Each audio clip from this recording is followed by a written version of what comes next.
Breaking news here on CBS Sports HQ. 76er star Joel Embiid has injured the meniscus in his left knee. That's according to an ESPN report.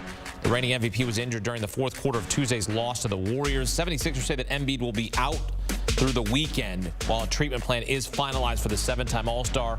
In 12 games without Embiid this season, Philadelphia 3-9, and the 76ers sit 5th in the Eastern Conference. And for more, welcome former Coach of the Year Avery Johnson and CBS Sports NBA analyst John Gonzalez. Avery, you hear the news here on Joel Embiid. We do not have clarity on whether it's a torn meniscus, but we know that it is an injury to the meniscus.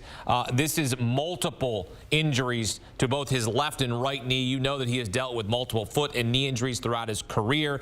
He tore the left meniscus, tore the right meniscus. Remember that in the playoffs. You think about how that hampered him throughout the playoffs and then the years following. Your reaction here to what has come out? Well, unfortunately for Joel Embiid, this is a situation where he's yet injured again, especially coming off of an MVP season, a season where he could have very well won back-to-back MVPs after he sat out a game in Denver where I would have liked to have seen him play. And I don't even think he was ready to play physically in this last game against the Golden State Warriors. So tough situation for Joel Embiid, but also let's flip it around to Doc Rivers. Look at this situation that he's walking into.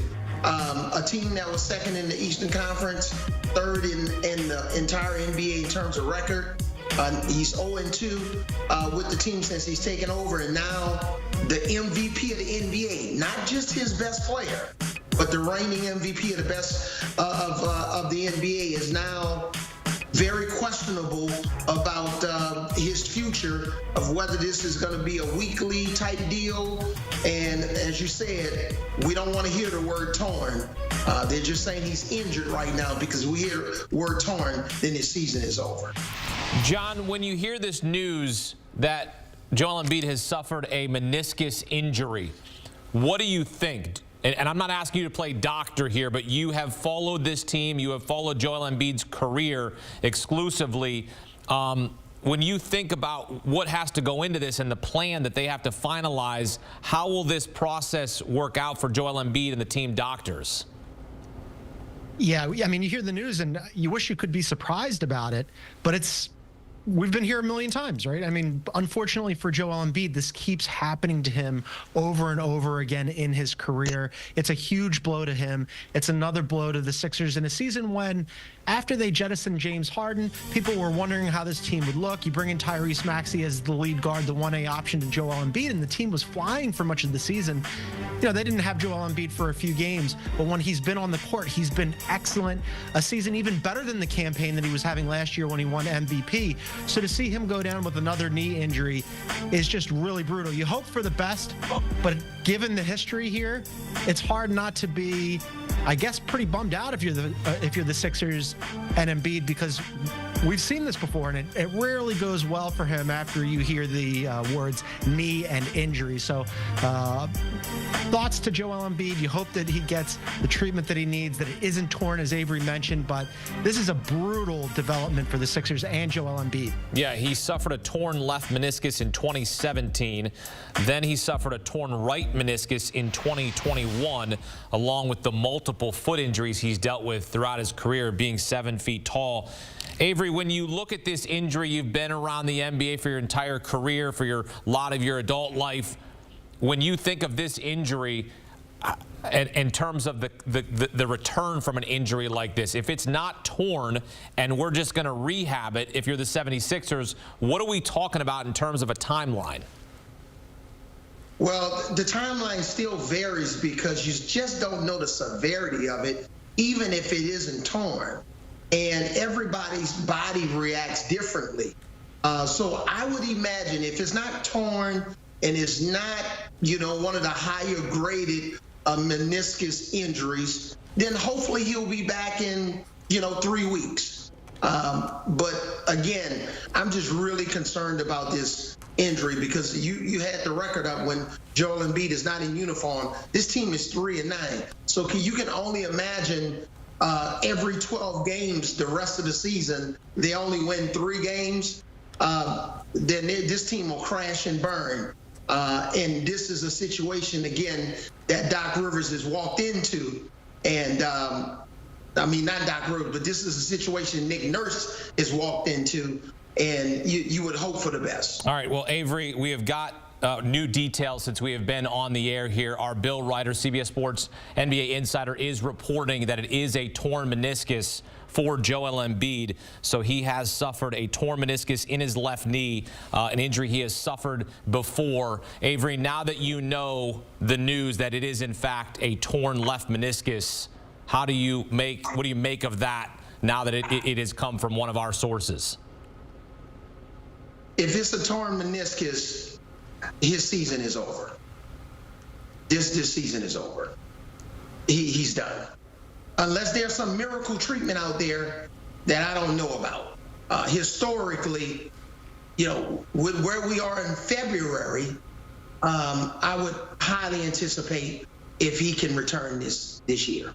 And John, you mentioned that we have been here before, and it's a sad story because of how talented Joel Embiid is, and it's another season lost for him, unfortunately, because he's had to miss a season before in his career because of a knee injury, and here we are again down the same path. Yeah, I mean, you mentioned it. He's gone through a litany of injuries throughout his career. It was his feet to start out. It's been both knees. He's missed a ton of time. And now, all of a sudden, it certainly looks like he's going to miss a bunch more time. It's possible that Avery is right, that he could potentially be done for the season. But I just want to flag here that a few days ago, this is a guy who was getting heat for not playing in Denver against Nikola Jokic when clearly he wasn't right. I mean, the Sixers just got fined for not putting him on the report, $75,000 for not putting him on the report because he was trying to warm up and he couldn't go and he wasn't listed as questionable. Well, clearly he shouldn't have even been trying to warm up. Then he didn't play in Portland. Then he played 30 minutes against Golden State, and there's no way he should have been out there. At one point in that game, he was loading up to jump, and he just crumpled to the floor. He played 30 minutes in that game, and now all of a sudden we find out that he has a torn meniscus. Clearly something wasn't right going into that game. The handling of this situation was not good for him, not good for the team. And I think it's a real stain that, you know, he felt this pressure to get out there. There's this 65-game threshold that we've discussed previously in order to reach MVP or other award status. I don't think that's the reason why he was out there playing in that Golden State game. But I do think that he felt some pressure externally to get back out onto the floor because the league wants its superstars to play. And I certainly understand that. But given his injury history and given the fact that he clearly wasn't right, man, what a mistake that was in retrospect for him to be out there against the Warriors. Well, almost 7 years to the day, Avery, he suffered a torn left meniscus. February of 2017. They put off surgery. At the time, they said surgery was not required. He played, he rested, then later that season, he did have to have surgery, had to undergo arthroscopic surgery to repair the meniscus in that left knee. Now that you know that this is a multiple injury to that left knee, that he has torn this meniscus twice, and we know about that it can regenerate, and that this injury can happen multiple times, like an ACL, like a shoulder injury. What does this mean for him in terms of trying to come back, and then bigger picture, a season for the Philadelphia 76ers where they're trying to contend? Well, they don't have a future without Joel Embiid. So you have to be extra conservative, especially with his injury history. If this was a 19-year-old, a young player in the league, and, you know, he can basically bounce back pretty quickly, didn't really have an injury history in his 1 year in college or playing in high school. But with Joel Embiid, you spelled it out just beautifully. With his history, even if they think they can bring him back at a certain point, wouldn't you have to be overly cautious with him? Because, you know, sometimes if you overcompensate and you've had this history and you come back too soon, then really bad things happen, and you may not have him for next year. So I think they have to really just kind of slow down here. Even if it's not a season-ending injury, if they think he can come back, I would be very, very conservative. And I would be thinking more about next year than this year.